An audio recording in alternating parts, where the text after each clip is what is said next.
Hay un cuadro que no se lo he puesto aquí, que es el último suspiro, que es la despedida de Boabdil cuando, según cuentan las historias del siglo XIX, y las cuentan todas continuamente, Boabdil marcha camino de Granada, camino del exilio, y antes de irse se vuelve y entonces se pone a llorar, y entonces su madre le dice que llore como mujer porque no ha sabido defender como hombre, ¿no? Claro, lo importante aquí es cuál es la lectura del cuadro. Entonces, ¿qué lectura hace de ese cuadro un crítico como Murguía, que no es un personaje cualquiera? Murguía es el marido de Rosalía de Castro y es uno de los grandes personajes del siglo XIX español desde el punto de vista cultural. Entonces, no se pone a hacer una lectura exótica, dice, representa un momento central para la historia de España. Cito más o menos textual, el momento en que los degenerados hijos del profeta regresan al desierto del cual nunca tenían que haber salido. Fin de la cita. Fin de la cita. Es decir, o sea, para que vean ustedes lo que alguien estaba leyendo en un cuadro de estas características. Y representan las campañas en Italia, claro, porque España no solo había sido una nación imperial porque había descubierto América, porque había conquistado América, sino que era una nación imperial porque había dominado en Europa. Los ejércitos de la monarquía se convierten en ejemplo de lo que sería la España que había dominado Europa, y en este caso el gran capitán, que es el que aparece representado ahí, es uno de los personajes preferidos de la pintura de historia. Y además, claro, los españoles no solo son una nación imperial, sino que además son caballerescos, ¿no? Entonces encuentra el cadáver de su enemigo en el campo de batalla y entonces pues le manda a rendir honores, etcétera, etcétera, porque ya se sabe que hay que portarse como Dios manda. Pero aparece de los Reyes Católicos también las virtudes de la reina como un personaje que es absolutamente, ¿cómo les diría yo? Ejemplar en su vida privada. Y ese cuadro que tienen ahí de el testamento de Isabel la Católica es uno de los grandes cuadros del siglo XIX, pero hay otras decenas de cuadros. Isabel la Católica dirigiendo la educación de sus hijos, o sea, como si fuese una buena ama de casa del siglo XIX, ocupándose de la educación de sus hijos, dando limosna, etcétera, etcétera. Y aquí hay un asunto que es muy llamativo. A pesar de que son los Reyes Católicos, la presencia de Isabel la Católica es muy superior a la de Fernando el Católico en la pintura de historia. Es decir, hay una presencia mucho mayor de la reina que del rey. Hay dos explicaciones, que son las dos relativamente sencillas de entender. Una, la homonimia entre Isabel la Católica y Isabel II. Entonces, durante todo el periodo de Isabel II, en realidad cuando se representa a Isabel la Católica parece que lo que se está haciendo es representar a Isabel II. Sin embargo, una vez que la reina es depuesta, el número de imágenes en las cuales la presencia de Isabel es muy superior a la de Fernando es también muy marcada. Y yo creo que tiene una explicación y que no hace falta que se la cuente mucho. Es ese filocastellanismo del relato de nación español en el cual finalmente, Fernando el Católico era español, pero no dejaba de ser un cliché catalán, ¿no? O sea, finalmente la que era castellana era la reina Isabel. A medio camino, en medio de todo esto, está toda una serie de cuadros relacionados con dos personajes. A medio camino, digo, entre el periodo de los Austria y el periodo de los Reyes Católicos, que son uno doña Juana la Loca y otro el cardenal Cisneros, de amplia presencia en Alcalá de Henares. El caso de Juana la Loca es un caso muy llamativo, porque Juana la Loca aparece en muchos cuadros, y de hecho aparece en el único cuadro que tuvo una medalla de honor en una exposición nacional en Bellas Artes, que es el que tiene que ver aquí. La historia tiene que ver mucho con la cultura romántica. Finalmente, claro, la imagen de una reina devorada por los celos, que arrastra el cadáver de su marido por el invierno de Castilla para llevarle a Granada, pues tenía suficiente componente, digamos, como para considerarlo como tema. La escena que representa es una escena, ya les digo que la historia esta está llena de historietas, ¿no? Juana parte con el cadáver de su esposo desde Burgos para llevarle a Granada a enterrar, donde estaba el último panteón de los reyes de Castilla o de los reyes de España. Y entonces se entera que en el convento en que van a parar son monjas, y entonces dice que claro, no va a dejar a su marido rodeado de monjas porque igual se le violan, ¿no? Entonces pues, no puede ocurrir esto, y entonces obliga a todo el séquito a dormir al raso del invierno de Castilla, que como todos ustedes saben no es precisamente una cosa muy suavecita. Ahora, ¿por qué tuvo tanto éxito un tema como este? Hay un componente que tiene que ver con otro carácter, otro rasgo inherente según la pintura de historia decimonónica, que es el carácter mortuorio del ser español. carácter mortuorio, el amor a la muerte de los españoles. De hecho, cuando este cuadro se expuso en París, en la Exposición Universal de París, una cosa que la crítica francesa cuenta y que a mí me hace mucha gracia es que la figura de doña Juana la Loca es tellement español, ¿no? Es talmente española, ¿no? Yo no sé qué hay de española en esta figura, aunque sí que me imagino que es lo que pudo ver un crítico francés de español en esta figura, que es esa persona vestida de negro, ese carácter mortuorio, ese carácter tétrico, etc. Pero hay un significado político que va mucho más allá y que en el liberalismo más radical, y no por ejemplo en Castelar, está presente también de otra forma. Es que Juana la Loca representaba la España que pudo ser y no fue. España que pudo ser y no fue. Porque hay un relato de nación liberal que no llegó a triunfar, pero que de alguna forma está presente a lo largo de todo el siglo XIX, sobre todo en los sectores más radicales del liberalismo, que es que España había muerto en Villalar. España había muerto en Villalar. Eso, de hecho, Castelar lo dice en algunos de sus discursos. Es decir, nosotros erramos el camino. Erramos el camino, ¿por qué? Porque en Villalar la España democrática, la España popular, fue derrotada por una monarquía extranjera y solo resucitó en 1808. Este relato no logró imponerse, ¿por qué? Porque tenía un problema.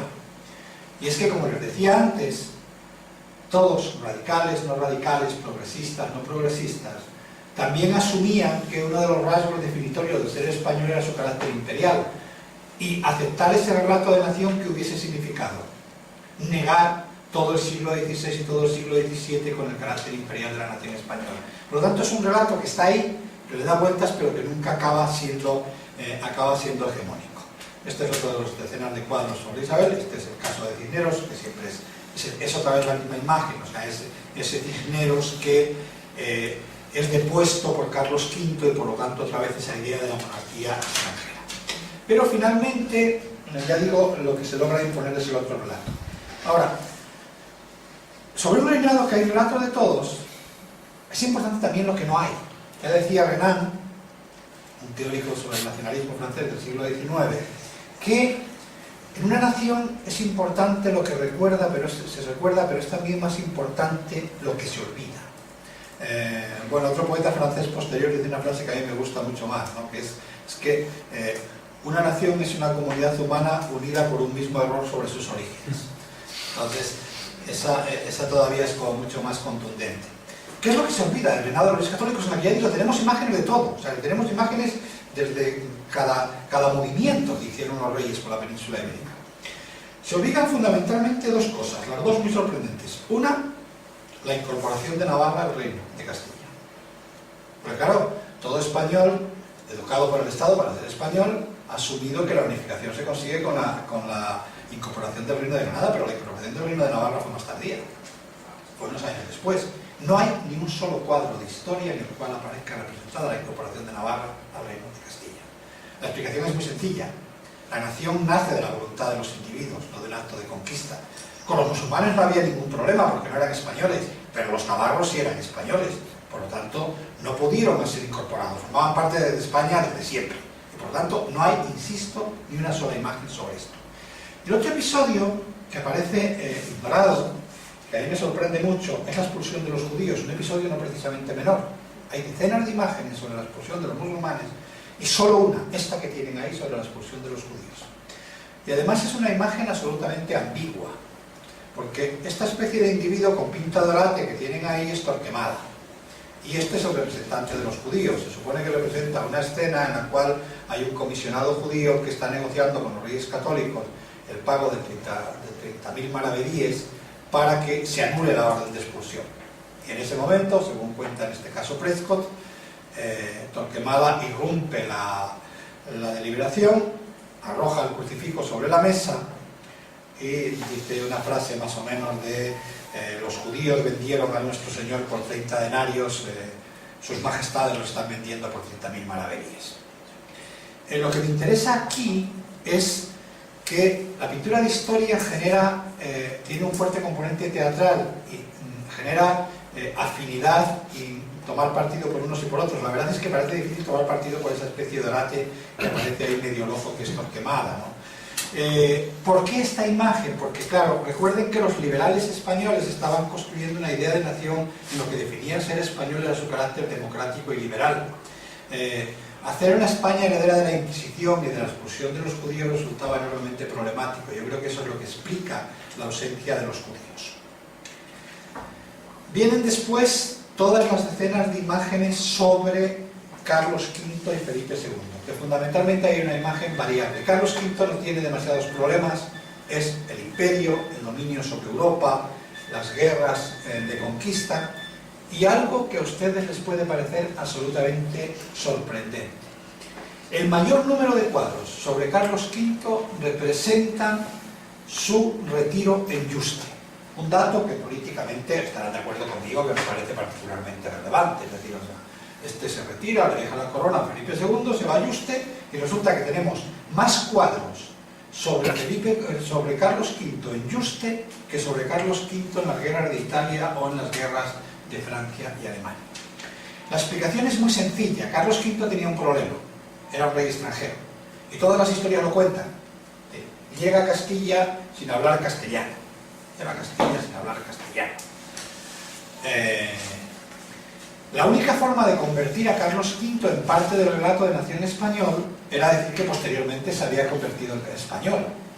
¿Y qué mejor prueba que se había convertido en español que hubiese elegido de entre todos sus dominios a lo largo del mundo retirarse para pasar sus últimos días en un rincón lo más perdido de la España más profunda? Y por eso ese fuerte componente nacionalizador que tiene la idea de Yuste. Aparece Carlos V llegando a monasterio, Carlos V haciendo relojes, Carlos V celebrando la muerte, haciendo un ensayo sobre cómo va a ser su entierro. Es decir, o sea, tenemos decenas y decenas de imágenes sobre Carlos V. Pero hay un episodio central en Carlos V, que es el sacrificio de los comuneros. Ese cuadro que ustedes tienen ahí y que va a ser el gran tema. Tema tardío, a partir de 1860. Está pintado por Gisbert, que es el pintor por excelencia de los progresistas. ¿Y ahí qué es lo que tenemos? Bueno, ahí lo que tenemos es la representación del fin de las libertades castellanas. Ese otro relato que yo les hacía referencia hace un momento. Este cuadro fue tan importante para los liberales que hicieron una copia y le pasearon en procesión por todos los pueblos y ciudades de España. Es decir, este cuadro se paseó en procesión para que todo el mundo viese que era eso.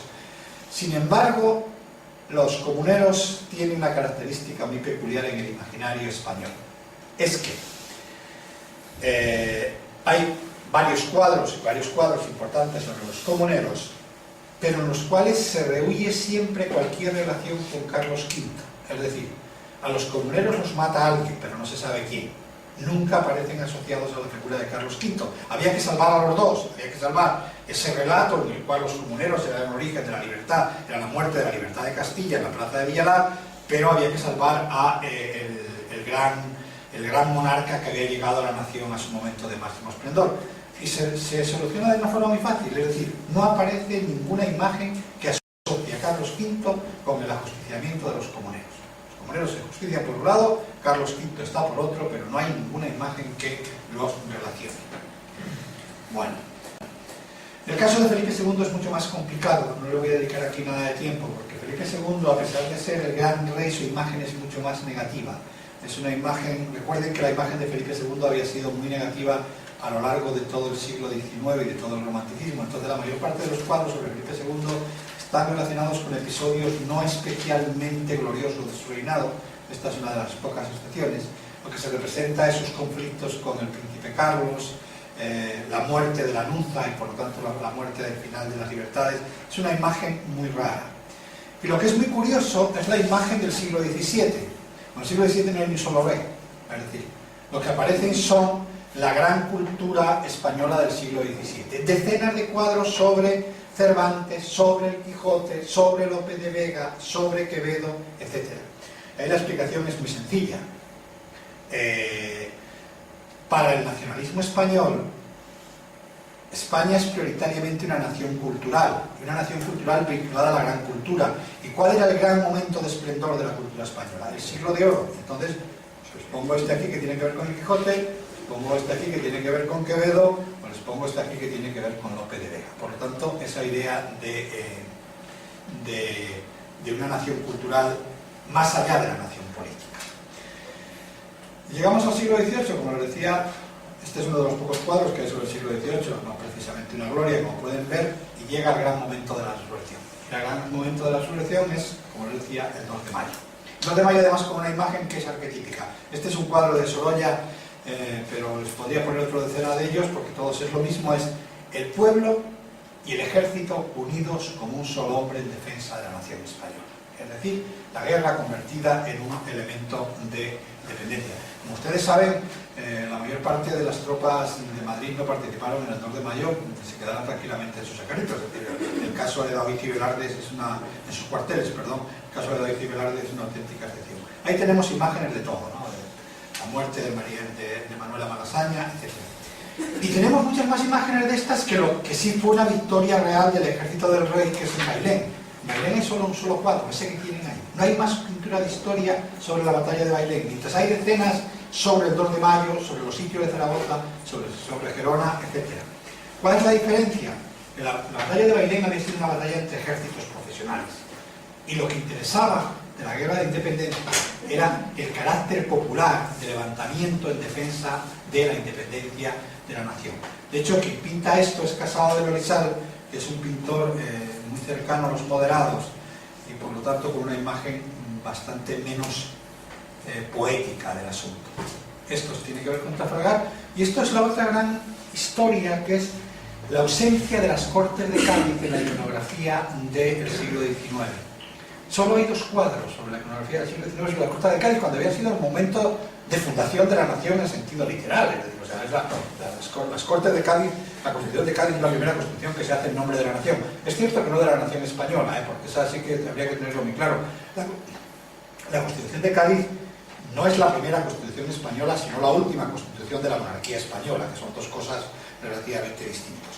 Pero además, si se fijan, esta es una imagen muy poco, si la comparan con la que vimos antes del juramento de Enrique IV, esta es casi unas cortes estamentales, con la iglesia, el lugar que ocupaba el pueblo en el cuadro anterior, aquí lo ocupa un clérigo, lo cual por otra parte tiene bastante que ver con la realidad, ese sería el esquema. Y después, en el siglo XIX, son los propios mártires de la revolución liberal, fundamentalmente Torrijos. Yo creo que este es el gran cuadro, posiblemente el cuadro más emotivo de todo el XIX español, que son aquella generación de liberales que no pactaron, aquellos que no negociaron, aquellos que murieron en defensa de sus ideales, y el caso de Torrijos sería el más llamativo. Pero por último, como les decía antes, la España imaginada por el relato de nación español del siglo XIX es una nación cultural.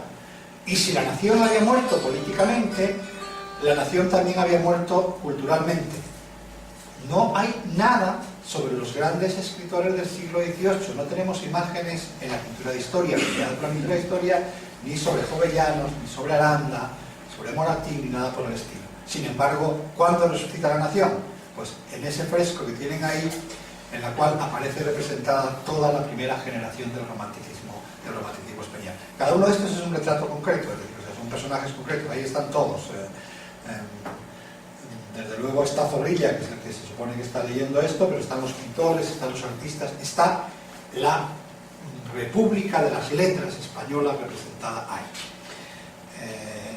Como ya me he alargado un poco, ¿qué es lo que quiero contarles con todo esto? Pues que a lo largo del siglo XIX los pintores tutelados por el Estado construyeron un relato sobre lo que España era, y inventaron una nación, y una nación cuyo relato, este relato que yo les acabo de contar aquí, sigue formando el arquetipo fundamental en el cual se argumenta la existencia de una nación española, y es una construcción, insisto, fundamentalmente del siglo XIX. O dicho de otra forma, a finales del siglo XVIII, Jovellanos se quejaba en uno de sus escritos de que la nación carece de historia y hay que dársela. La nación carece de historia y hay que dársela. Bueno, pues a finales del siglo XIX, esa carencia de historia se había suplido de forma más que completa, y desde luego sí que había una historia, y había una historia coherente y perfectamente hecha. Pero les voy a acabar con más, y con esto quiero concluir. A finales de la década de los 30, Alcalá Galiano, que había sido uno de los individuos que había estado en Cádiz, por lo tanto formaba parte de esa generación que habían hecho una constitución en nombre de la nación española, a finales de la década de los 30, es decir, 20 años después, Alcalá Galiano dice: el objetivo de los liberales españoles es construir la nación española, que ni ha existido ni existe. Que ni ha existido ni existe. Hago mucho hincapié, no es cualquiera el que está hablando, es Alcalá Galiano el que está hablando. Un Alcalá Galiano cuya generación, 20 años antes, había hecho una constitución a nombre de la nación española y que 20 años después dice: no, es que eso no existe, hay que construirlo. Bueno, pues lo que hizo la generación de Alcalá Galiano y lo que hicieron la generación de los románticos españoles y lo que hicieron los liberales a lo largo del siglo XIX es que efectivamente esa afirmación a finales de la década de los 30 de Alcalá Galiano, a finales de 1890, era absolutamente falsa. La nación española existía, pero existía porque había un relato de nación que permitía afirmar la existencia de la nación española. Y lo dejo aquí porque espero que tengan